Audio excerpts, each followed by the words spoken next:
Just me. It's just me. So I hope that you guys are along for this ride. Thank you so much for being here.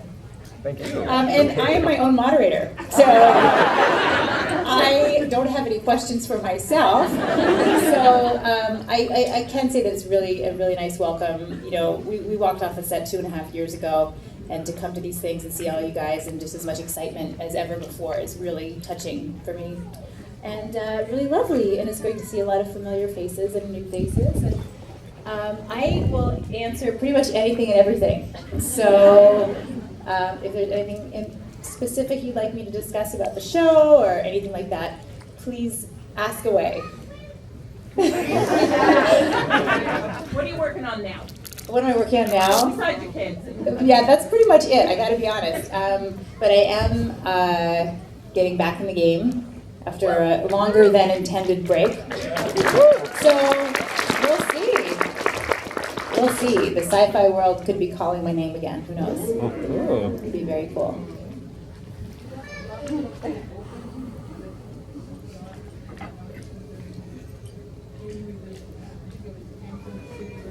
My sister, yeah. So she was saying that Lost Girl was kind of left open to spin-offs, basically. You know, I don't know if they intended to. I mean, I think they intended to do that, to leave it open. I love that the show was left with Beau's message and Beau's legacy. I'm sort of passing out. No, Excuse me. no. Oh, okay. Hi, You going to join me? Yeah. Oh, yes.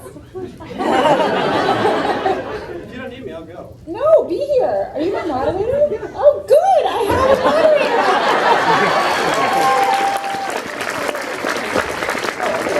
Well, then, this is so much better. I will finish answering your question, though. And I'm Anna.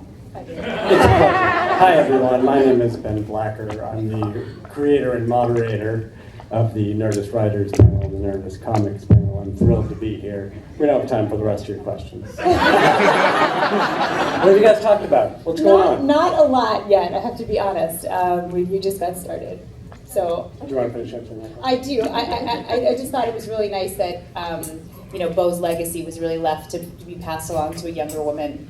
Her knowledge and everything that she learned, and it set it up that there was a lot more to come and a lot more to be ready for. So I just loved that so much. So thank you for your question. Okay, good. Me too. You're a delight. Thank you. What are you on? I'm just kidding. Listen, I assume most of you guys have come to see Anna do other talks before, right? By round of applause, is that true? Yeah. All right. So I have some questions I want to ask, but we are going to mostly leave it up to them. Okay. I hope that's okay. It's more than okay. All right. And again, I will leave it any time. If you want to get rid of me, I'm glad to. I have a lot of work to do. It's really fine. I have a book to write. Guys, check out my new Star Wars book. Star Wars, Join the Resistance. It's out March 7th from Amazon.com or your local bookstore. So, look, Lost Girl, it started, like 2005? I don't know, when did it start? Not 2005. It started in like the 80s, right?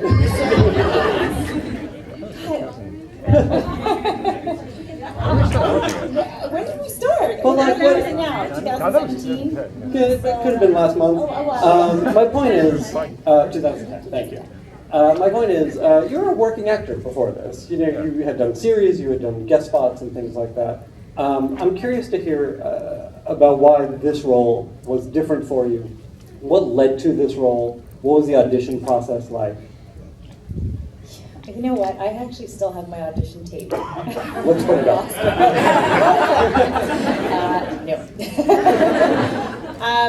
Well, I mean, this came along like a lot of auditions do, just, you know, through my amazing agents, and it was something that I actually put on tape as any audition, and I thought, wow, this is a really cool project. Wow, this is a really cool role. I wonder who will get it. Okay, you know, I put it on tape, and I loved it, and it got a response. And I apologize, I'm going to interrupt a bunch because I want to sort of dig deeper on this stuff, but do you remember what the material was for the audition? I do. It was a scene between Lauren and Bo where I rip off her collar. She's wearing the ashes necklace. And I say something like, "This is your dog collar." Now I can't remember, but that scene, which was in episode 8, which was what we shot first actually as our pilot, that scene between Bo and Lauren, where she's hurt. Bo is very, very hurt by Lauren. That was that one, and oh God, what was the other ones? I can't remember the other ones. How was this role, when you were first given the sides or the script, how was it different from stuff you had been playing, or was it different? Well, I think the show itself was so different, but the show was really, really unique. But also to play such a sexy, sexual woman and have her be really more than one-dimensional was unique to what was coming my way. So her sexuality was at the core of who she was, rather than something she sort of wore on top, and that was really cool. That's interesting. Yeah. So then, once you got the role, I'm curious to hear about, like, how do you approach this character? How do you play that sexuality, but play the other things? Look, I don't understand actors. It's I'm a television writer. I hardly ever run into actors. It's like a weird magic. So explain the process, your process to us, please. My process with any role, it's different. With Bo in particular, I think that she was starting so new into the Fae world. She was brand new, so I kind of felt brand new to the role as well. So we were kind of starting in the same place. So the show really unfolded in a way that made sense for me. And as in terms of playing Fae, you don't play Fae. You can't do that. You have to just play the reality of the world that you're in. So it was a supernatural world where there's creatures and you have to fight and use your powers. But that's just Tuesday in Faeland. So it really just, the world they created for us made it very easy to connect to the characters and to the world. I'm wearing Bo's boots right now. So a very, very long time. And as long as you're not going to show, so am I. He's actually wearing a pair of Bo's boots. Yeah. You can get them down at booth 21. What was the fun of the show for you? What was the candy of the show? What was the fun? Oh my God. I'm not going to ask about the worst part. There's no worst part, to be honest. It was all great. We had hard days, We had disagreements, for sure. But they were all part of the process for us. The show was just fun. The crew is your audience every day. So they, to have them on board for 5 seasons and not getting tired of us. Sure. And just being able to kind of entertain each other. And then once it started to resonate with audiences, that was the candy. Candy, you said? Yeah. It's a writer's room talk. And I'm curious to hear, look, let's talk about the sexy bits. Okay. That's my whole question. Okay. Open-ended sexy bits. Yeah. Anything you want to tell us? Like, what were the... Hold on, I'm going to rephrase this. What were the challenging parts of the sexy bits? Well, I got to make out a lot with Chris Reed and Zoe Palmer, so that was hard. Yeah. Oh man, I don't know. It was great. I mean, like it's. I think I've told this story before, but the first time my husband this is just for us. This is just for you and I. Yeah. You are really wonderfully weird. I'm enjoying you. Wait, more than I can tell. But they drag me off and you find out I'm not the moderator. leading moderator out there somewhere. Oh yeah, my husband, when he saw the first episode that we had done, and Chris and I had this love scene, and my husband was just like, oh, Oh wow, okay. I just couldn't really take it, and I thought, yeah, we did it. And I was like, sorry, sweetie. Well, love scenes are what they are. I mean, they're awkward. You're naked. You want good light. You smell good. It's like as if there are no cameras. As if there's you want the same thing.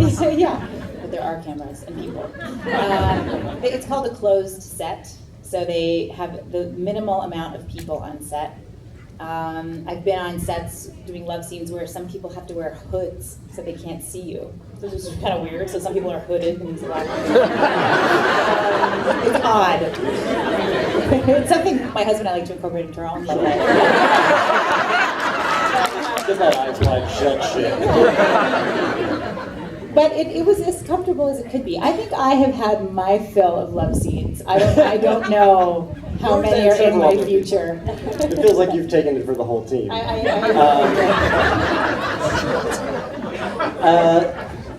Love scenes versus action scenes.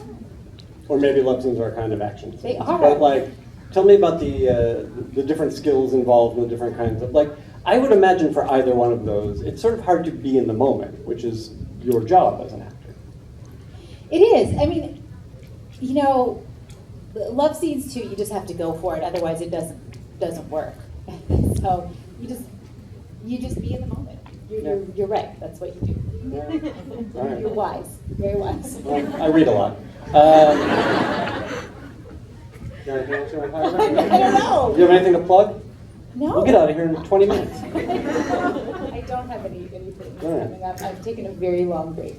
Good for you. Thank you. I have a few things to plug. Okay. We're going to get to some questions here. Go ahead, ask your question. Make sure it's a question. Yes. I don't want some preamble. We know you love the show. We know you love Anna. Hello? Go ahead. I can hear you. Hey, Anna. I just wanted to say I, felt some really strong connections to a lot of the characters over the course of the series, and it was really, really hard to let everyone go. Like, I just, fell in love with Bo and with Kenzie and everybody, and I just wondered what that was like for you. And for the cast, when you did had those final moments and had to say goodbye. It was hard. It was really hard. Thank you for saying that about the show. I feel like, Bo doesn't really belong to me. I played Bo, and I was so blessed to play her, but she kind of belongs to everybody. She really, really does. So I feel like she sort of lives on in everyone that knew her and loved her. I really do. And the final moments, I mean, when we rehearsed the final scene, there was lots of tears. But we really wanted to finish strong. And Zoe and I, about 2 months before we wrapped, we were like, we could feel kind of everyone coming apart at the seams a bit because the show was ending and we were going to have to say goodbye. And we thought, let's finish so strong and so happy. And just go out with such a blaze of glory, in our own minds anyway. And we did. We walked away so strong. And I left the set that night with my husband. It was about 4 o'clock in the morning. After hugging everyone and saying goodbye, we got into our car and we're driving home. And I said to him, it feels like the studio is just disappearing into a little bit of smoke. It just feels like the best dream I ever had.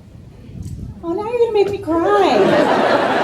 So that's the truth. That's the truth. We loved it, and we said goodbye with a lot of strength. I'm glad you guys were able to, pull that last off and well and make the best of it. Have you watched the final episodes? I have. You're able to go back and watch that stuff? Yeah, I mean, I watched the final episode. I think we tweeted live or something. I did. I mean, I remember being very invested in that final episode. Did it hit you as emotionally watching it? Did you feel a separation from it? Because it's obviously many months later, or probably at least weeks later. Yeah, I mean, I don't know. I felt really proud of it. I felt proud of it when I read the episode too. I remember my heart was racing and I thought, this is the last one I'm going to read. But I was so happy when I finished it. I was so happy with it. Yeah. Yes, sir. Hi. Anna, I was just wondering, with so many emotions running ragged through the entire series, what was the most emotional scene for you to film? Oh my God. Probably Kenzie's death. Yeah, that was a weird one too, because I sat in my trailer for like 11 hours, which like never happened to me, as I was waiting, and I wasn't inside while they were shooting all the stuff that led up to it. So I went in after hours and hours and hours into this building that was full of, lots of background performers and lots of people. It was really hot and sort of energized in there. And yeah, that was very emotional. And I think the one where I go back to see my adoptive mom too, and she's not well, and that was very emotional too. I don't know, we had some tender moments. Awesome, thank on you. set. Yeah. When you're faced with a scene like that, a deep emotional scene, how do you dig in and do it?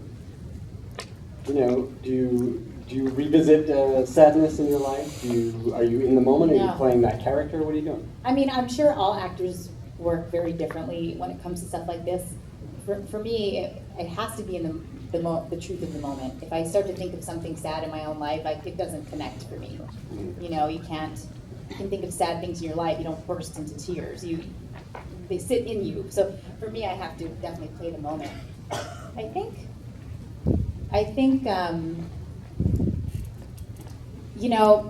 when you film a scene, you usually film the master. It's a big wide shot, and then you move in for close-ups.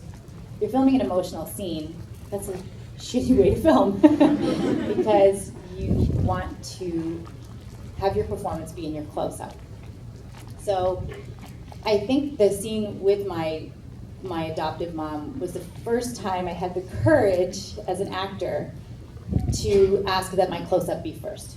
So, and then I thought, okay, I want the setup to be my close-up first, because that's usually most of what they will use. And I went back to my trailer and thought, oh shit, I hope we can hit this scene. They're all setting up for the close-up, and oh my God, what if I can't do it? But I just tried to trust, and I was working with a great actress. And so it sometimes it doesn't connect, I'll be honest, but usually with great writing and a great atmosphere it can. That's terrific. Yes, ma'am. So 2 years ago, we saw Rachel and Emmanuel, and we asked them who their favorite kiss was, and it was you. For That's both right. of them, they said it was you out of anyone they had kissed on the show. So our question for you is the same question: who was your favorite kiss? Oh my God, who didn't I kiss? Who was my favorite kiss? I know. I mean, I've kissed Zoe so much. well, they said she's because you amazing. smelled good. Yeah, And you were really soft. that's what they said. That's what they said. Will you guys come to all my panels and ask me? The women are definitely good kissers. They have puffy, glossy lips, and they do smell good. Chris could be painful because he was very scraggly, but he's a very powerful kisser, I'll tell you that. But wonderful. I don't know. I kissed Kenzie once, I think, which we were like, this is so weird. We were like little kids, but I don't know. There was no bad kiss. Those are good answers. Who's your favorite member of KISS? Gene Simmons. Yeah. Thank you, guys. Thank you. Wasn't nervous till I got up here. So Bo is a very sexual character, Thank you. obviously. Yeah, thank you. So I was just wondering how that kind of transferred into your personal life. Like, did that spark your own sexuality? Or Here we go. What, should we bring your husband up? Let me rephrase the question. Was there anything about the character that you did admire and maybe wanted to be more like the character? More sexually free? Maybe. But she had more going on than just that. Yeah. I don't know how to answer that. I want to. I really do. you said you'd answer me. There are no children here. You know, I said there are no children. I think people's sexuality happens at different times in people's lives. I also think it's super private, and I'm not trying to say like, Oh, yeah. I'm not saying mind your own business, I'm not saying that. I'll say What I'm mind your own saying is I business. think sexuality really is very private and personal, and it should be. I think it's really, really a big part of who we are. Yeah. The way that it can be portrayed in media now is so overt, to me it can get boring and not very sexy. So what I loved about Bo was that, you know, it was who she was. You know, there was no, she didn't have to like turn it on, you know? You know how there's just people who are just sexy? And they might not even be the prettiest people you've ever seen. They're just sexy. That was Bo. That's interesting. Check your phone. Oh my God. Go ahead. I'll answer the next one. I need to check my Yeah, phone. you check your phone. It says tell Anna to check her phone. You listen. Only people with microphones are talking. Go ahead. What's your question? All right, so 4 years ago, Zoe Palmer and Chris Reed were here, and they talked about the awkwardness of Chris walking onto set wearing nothing but a sock, and how they reacted to those scenes. So my question is, how did you react to seeing Chris walk on set wearing just the sock and having to perform those intense sex scenes? I've seen Chris in a sock a lot. Yeah, the men wear like this kind of socky pouch thing, and women wear like a patch that's taped to your body. It's super sexy. Making TV glamorous, you guys. Chris is a formidably built man. I mean, he's got an incredible physique. I think we can all agree. He's ridiculous, and he's the most concerned about his physique more than anyone else was. But he's got a powerful presence, and he's got an incredible body. You know, it's not just like a manipulated gym body. You know, it's like he's gorgeous. But yeah, Chris he's very goofy. So seeing him in a sock, there's a lot of humor that comes about. I'll tell you one thing that are there children here? Like if there's babies, they won't get this. But okay, a lot of things that male actors. I think there must have been like a male actor workshop at one point, because one thing they always say to women in in sex scenes, and I've heard it from several male actors, is, "Forgive me if I do, and forgive me if I don't." I'll leave it at that. So glad I showed up with you. Yes, sir. So during the final season, you know, Bo kind of goes back and forth between Dyson and Lauren quite a bit, and I was really hoping that she would choose, you know, Dyson in the end, and she kind of ends up with Lauren. So I was wanting to know how you felt about that, if you feel like if she should have chose Dyson, or like how you felt about that. You know, when I read the finale, I went to Michael Grassi, who wrote the finale. He was our showrunner in the final season, and he was incredible. And I said to him, you know, the only question I had for him was about her choice at the end. And it's not because I was questioning the choice. I just thought, should Bo make a choice? I mean, she was all about not choosing. And and so I questioned that, and he said, well, you know, Bo was definitely about not choosing, but our show is also about making a bold choice. And I think that she would naturally make this choice, and I totally agreed. So I'm glad that was who she chose. I mean, fast forward 100 years, and maybe Bo and Dyson are like, remember Lauren? Lauren is gone. But I think that you know, sorry. But I think that the choice was right. So for you, with your conception of both characters and what they wanted and everything, you felt like that was the right choice? I did. Okay. Yeah. Thank you. Let me ask you this. So I wrote a show for many years, and we had sort of a love triangle in it. And our actress, who was fantastic and hilarious, got so invested in the soap opera of it. I mean, really, all the guys did. That when they get a new script, it was like, oh yeah, no, this is good, or I don't know, this is the choice today. Like, yeah, but it's not going to last. Were you invested like the viewer in the soap opera of these people's lives? Yeah, I think so. I mean, I remember it was season 3, I think, where in the first episode, Bo and Lauren get together. And I was like, it's the first episode. We can't get together in the first episode. And they're like, no, we're going to do it in the first episode. I'm like, okay. I mean, yeah, at the end of the day, my job is to tell the story that's being written. I certainly had a lot of input in that, but I definitely got invested in that. It felt like it was too soon, you know? It's been 2 years. Do you have a microphone? I'm sorry, I couldn't tell. Yeah.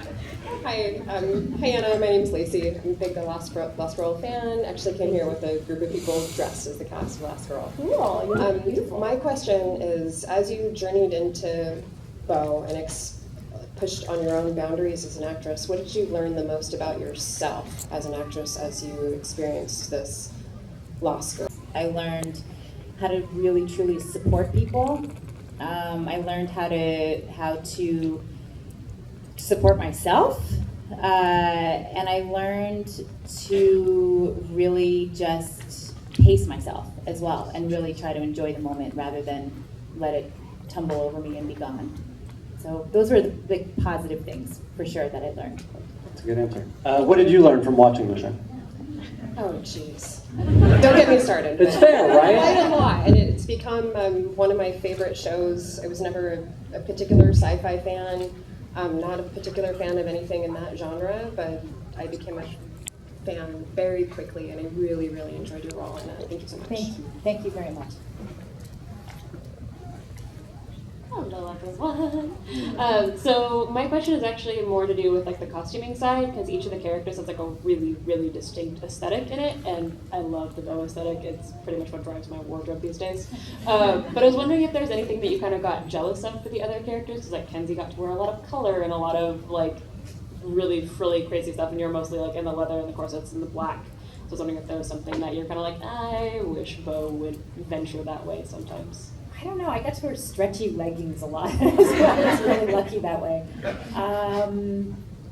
Yeah, I mean, I think the thing about Bo's wardrobe is that, yeah, it was sexy and form-fitting, but it was also kind of like practical to be Bo. You know, she could kick butt in it and be ready for any kind of action, you know. The style of the show was really cool, and I can't believe, honestly, that we never were nominated for anything with the costuming. It really bothered me because there were some really talented people that brought that to life. Ann Dixon originally, and then Noreen Landry.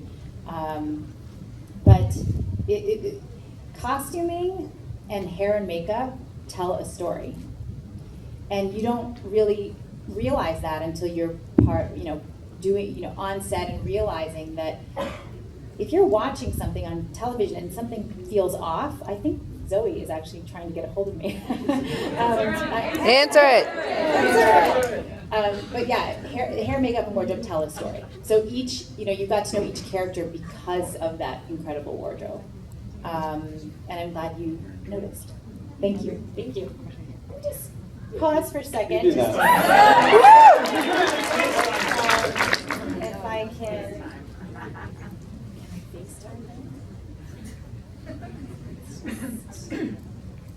See if I can get a hold of maybe.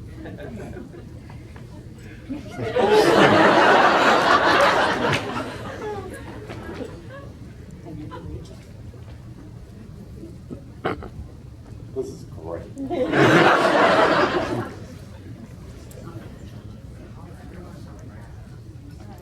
Oh, she's not going to answer.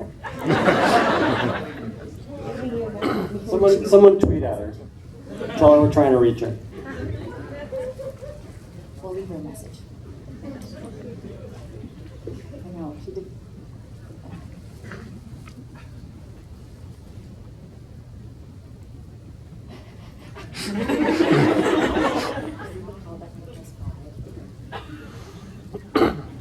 Call our agent first. Hi, Zoe. It's Anna. I've got a couple of people here that wanted to say hello. We miss you. We miss you, and call me back. Sorry, baby. Step up, please. Oh, hello. How old is that baby? 4 months. 4 months.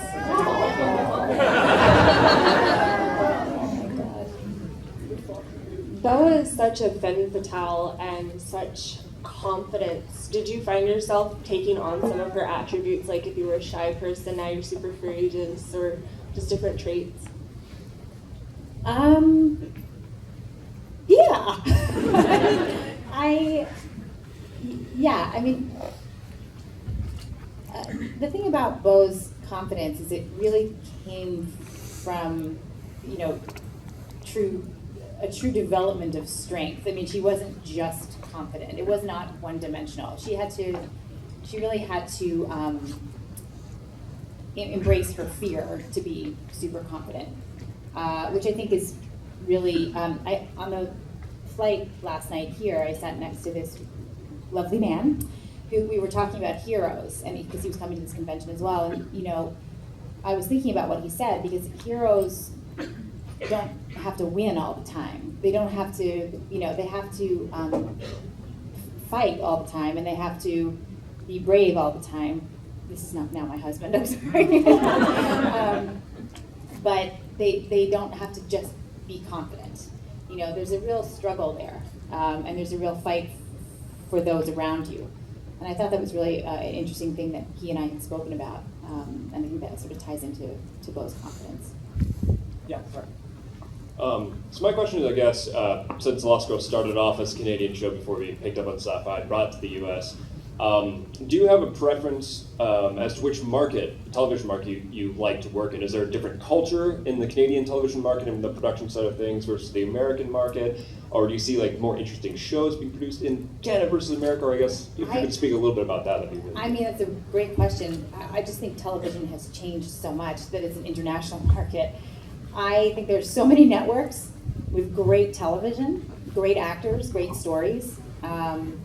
So I think that at the time that we started, I think we got more of a fair shake in Canada to really get our show off the ground. Maybe we wouldn't have had that same kind of given that much of a chance, I guess, had we been in the U.S. first. I don't know. But I do think it's an international market. I would, you don't have to be on an American show anymore to have a really big, successful show that resonates. So that's a really good question, though. Let's get into it. What are you watching these days? I just What's great started on Big TV? Little Lies, which is on HBO, Mm-hmm. which is so not a genre show, but it's good, right? I've seen That was Reese seen Witherspoon. most of the first one, but You don't have a microphone. taped it. Yeah, I have to catch up. It's so great though. What else are you watching? Chuggington. It's a kid show. What is Chuggington up to these days? Just kind of, there's always peril. There's the tracks are going to break and they break and you get stuck. Like my son loves it. What else am I watching? So Big Little Lies. I'm really behind on a lot of things. Well, we all are, right? You can't, there's so much good TV right now, you can't catch up. You can't watch everything while it's on. No, I don't watch anything while it's on. Big Little Lies. And Chuggington. And Chuggington. What do you think about that? We're going to come back. Yes, please. So short. Hi. I'm a huge fan of Lost Girl, and I thought that one of the really interesting things about it was that your sci-fi genre tends to be the dominating man and then the arm candy woman, and I really like how Lost Girl made this fluid sexual orientation, and it really opened up kind of overall acceptance. It was more about love than it was about the gender of the person that you were with. And so was that an intention of the writers? Is that what they were trying to go for by making her bisexual? Or maybe not even bisexual would work because it was food, but... but was that... I want that written on my gravestone.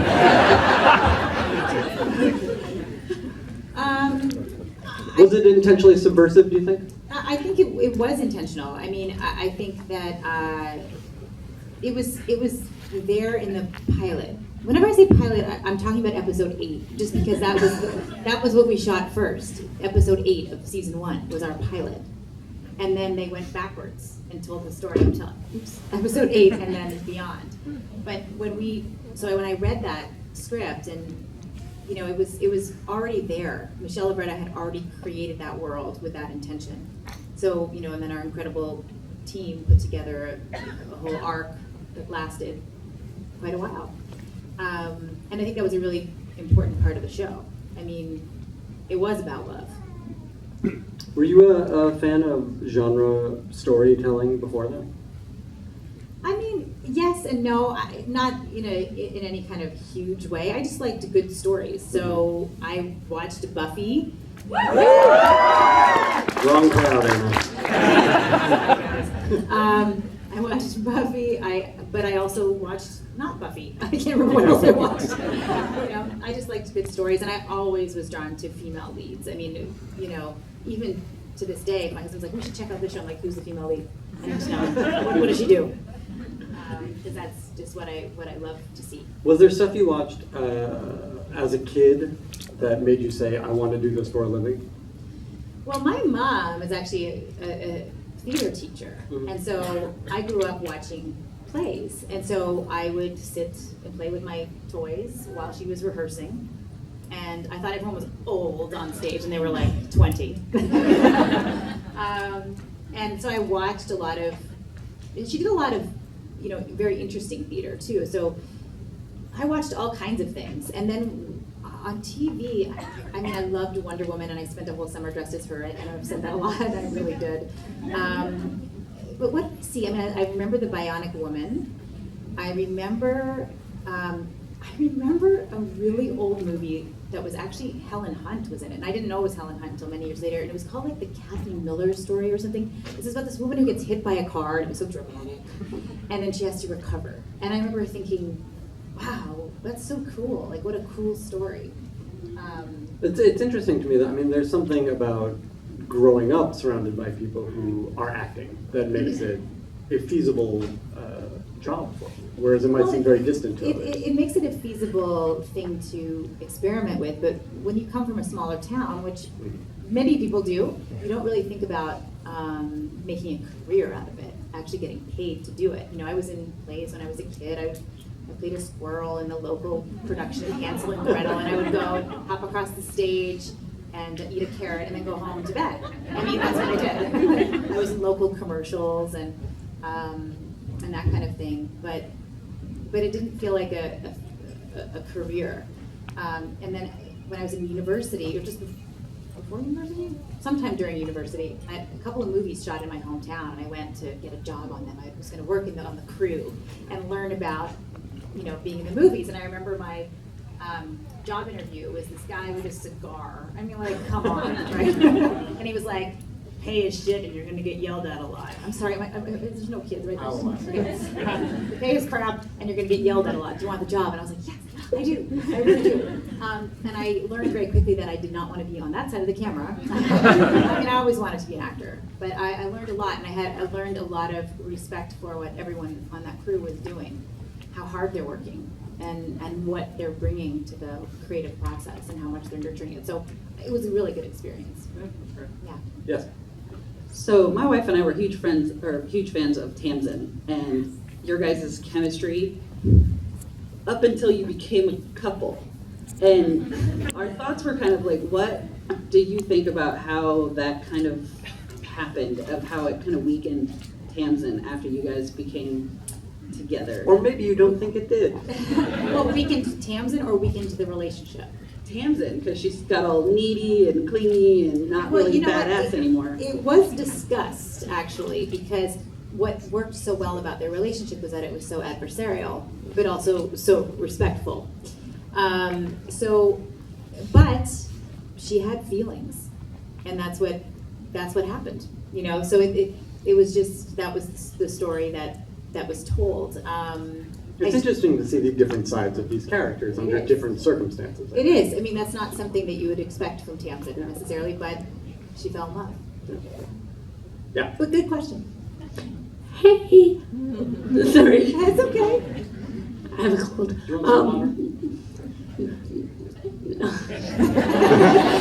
your time. Ask Take your your question. time. You're from Canada. I'm from Canada. Sorry. Do you want to tell the person behind you so you can say it a little quieter and then they can repeat it for us?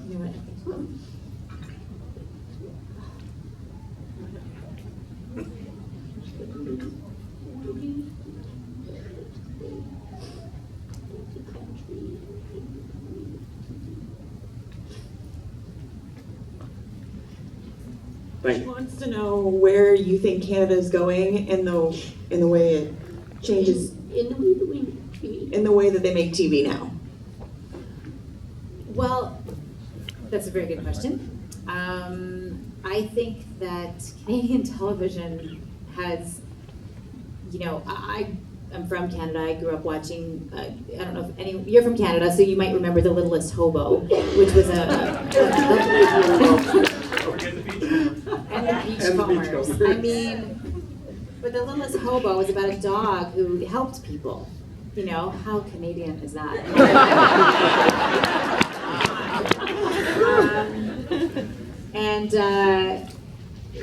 When we came up to do season 1 of the show, my husband, who's American, was watching some Canadian television, and he said, "What is it? Is that a real show?" Yes, Seth, it is. Canadian shows seem like the kind of shows that would be on 30 Rock as pretend shows. As pretend shows. I agree with you. But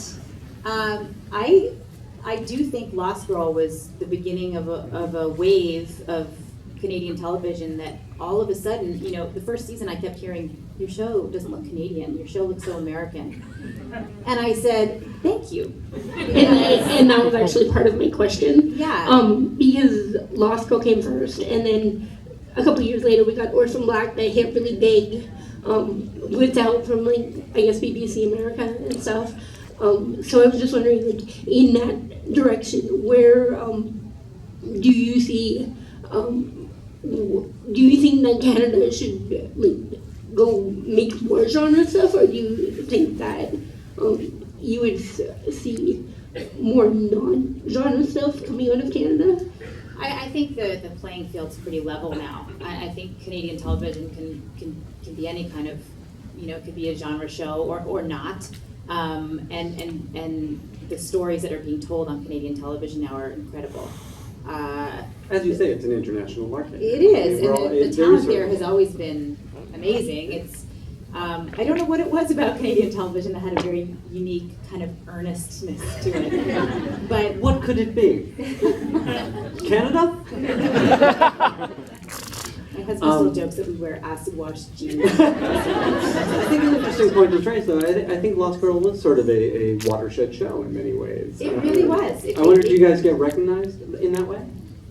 No. Yeah. Get it out there. That was my plan. No, but I when people would say it looks American, I would say, well, it's Canadian. So this is what a Canadian show looks like now. And I was really proud of it. Yeah,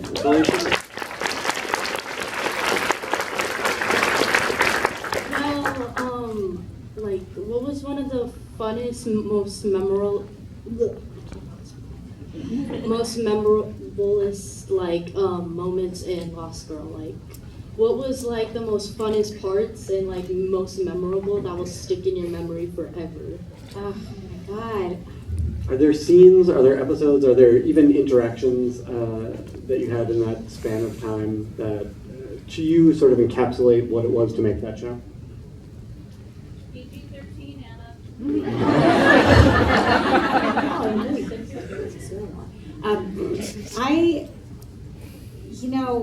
The thing about making television is that it's a real community of people that come together. So, and you go through a lot. We became so close. We went through so many things together as people. Helping people through hard times. I mean, we were a big family, and that feeling in me is always going to be there. I mean, I'll never have that experience again, and I shouldn't. I mean, it was so unique and very specific for that time in my life. So I'm friends with everyone from the cast. I think that says a lot about our show. I stayed in touch with the crew. And so there's really, to pinpoint one thing, I mean, the first season was so exciting because we didn't know what we were getting into. And so we had a lot of fun. And the first season too, we had a lot of Creature of the Week kind of episodes. And the show kind of got away from that after a while. But the Creature of the Week stuff was kind of fun because we were like, oh, it was like we were learning about the Fae. So I don't know. It's a great question. I wish I had like really specific things for you, but it's the whole package. That's a very good answer. Hi, so I was just wondering, out of all like the weapons or artifacts that like appeared on the show, was there anyone that you like fell in love with or you were able to keep or wanted Well, I to have keep? my dagger, the one that goes on my leg. I have that in my closet. just high enough. High enough so my son can't reach it. But I don't know. I feel like, yeah, I still actually have a fight stick that is in my living room at the moment. Because my son does play with that. It's going to do some damage. I don't know. There was all kinds of cool stuff. Our props department was so inventive. I loved the book, all of Trick's books, and I loved Trick's lair. I always loved doing scenes in there because there was always cool stuff that we got to play with. Cool. Hi. My question is, since Zoe Palmer's on Dark Matter now, is there any chance of seeing you on Dark Matter? Write your congressman. It's the only way. That's how these things get done. Yeah, Zoe's on it, and so is Anthony Lemke, who was on Lost Girl as well. I don't know if the right role was there and it could work. I would love to do it. I don't know. Well, we'll rally. You guys, tweet at Dark Matter. Get Anna on it. Yeah. Hi, Anna. I was just, I had a question, but it was like sort of related to the prop thing. Okay. But other than like what the keepsakes that you might have gotten from the show, what about like wardrobe and all? I was curious, what happened to Bo's car? Are you accusing her of something? Did was someone, nowhere near at the end of the series, did someone, take it? Those go back to transport. I believe Jay Firestone probably still has that car. He was our executive producer. I think the question is, what did you steal from set?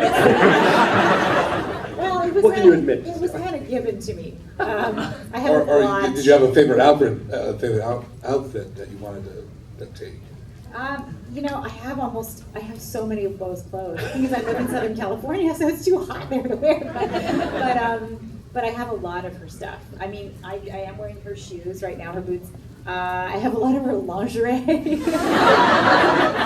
I have jackets. I have the knife. I have a lot of stuff that was custom made for me too. So that's kind of cool to have. How about anybody else on the cast that might have taken things? Yeah, I heard. Are you a cop?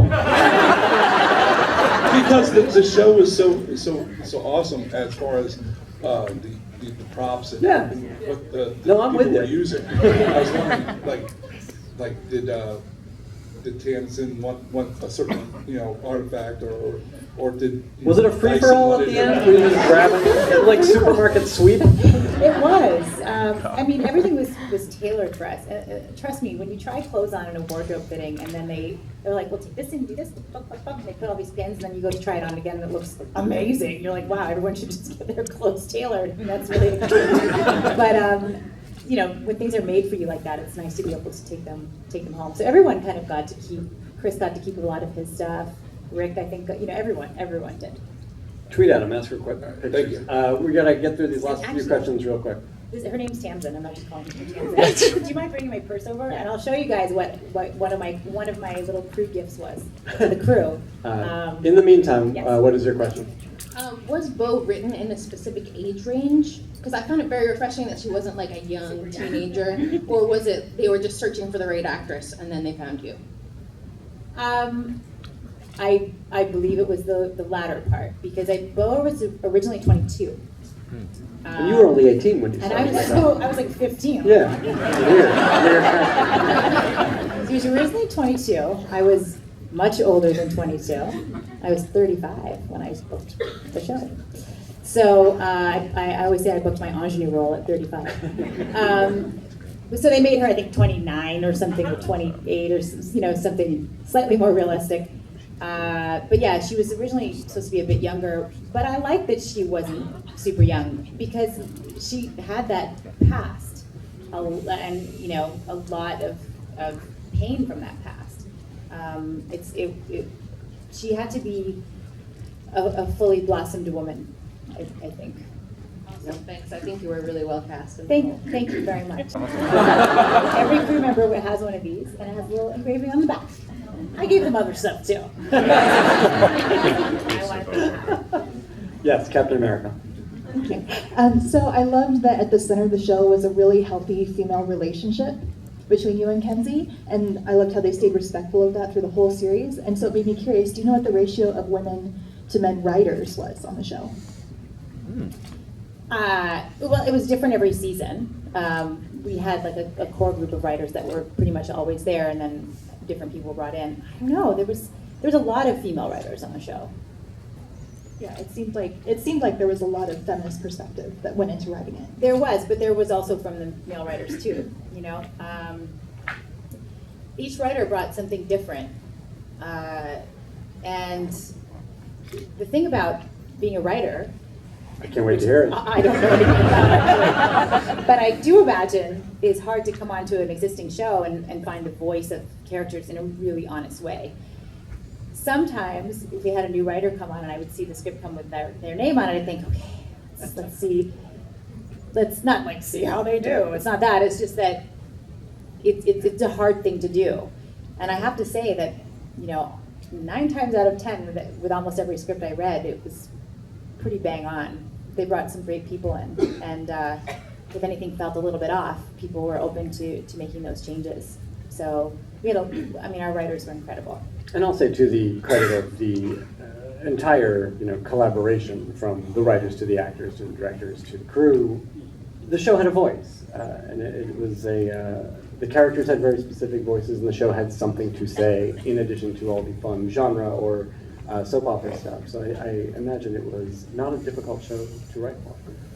No, people were excited if they had the opportunity to write on the show, which was really an honor for me. It was great. It was really, I'm super proud of it. Thank you. Yes, last question. So as an actress, when you take a role in a genre piece, do you think about, or does somebody warn you, oh my God, the fandom is so passionate, we're going to be doing comic conventions, we're going to be speaking in front of hundreds of nerds, not you guys. But does that even come on the radar at all? I heard whispers and rumors of such things, but I had no idea until the first, it was after the first season, I think, and we came onto a stage at Fan Expo in Toronto, and we felt like the Fade Beatles. I mean, we were like, wow. I mean, people were so excited. When I meet all of you guys in line, and your energy is palpable, and your excitement is palpable, and I didn't expect that. I didn't know that would happen. And then you feel a real responsibility for the show. But yeah, I mean, I think the roles for women in sci-fi are incredible.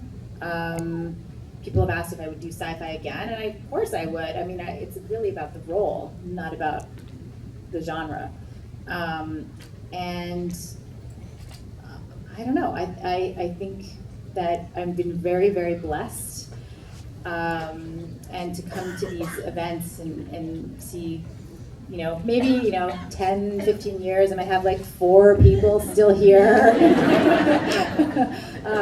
I don't know, but it's really very heartwarming for me to be here with you guys and to still feel your excitement for the show. It means a lot to me, and thank you. Thank you.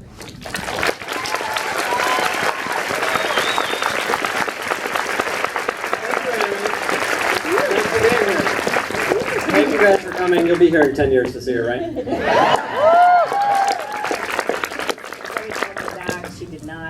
She said she's on set. I know, and she I couldn't answer totally the phone. missed the opportunity. Thank you guys. Thank you.